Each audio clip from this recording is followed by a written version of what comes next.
What is the Christian message of Narnia? Hi, my name's Dr. James Holt, and the Chronicles of Narnia by C.S. Lewis were specifically written with a Christian message within them. It's not as, I guess, in your face as, for example, Pilgrim's Progress by John Bunyan, which is very much an allegory of the Christian message, where the main protagonist is actually called Christian.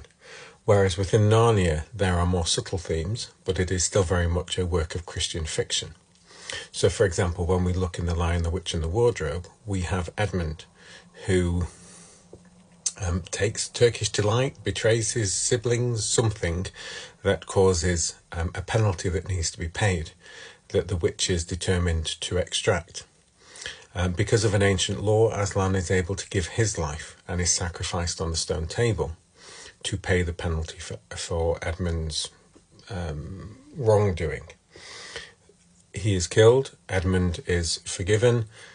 3 days later, Aslan rides again. This is a not-so-veiled narration of the Christian message, where one understanding of the atonement is that Jesus dies for humanity's sins and then on the third day rises from the dead. There are other examples as well. So, for example, in The Voyage of the Dawn Treader, we have Eustace, who are the Pevensey children's cousin, who turns into, because of his avarice, a dragon, and he tries to get the skin off and change himself, but it's only when Aslan actually becomes involved and takes the skin off. There's a painful process, but he begins the new process of being born again and becoming a new creature as he is restored to himself.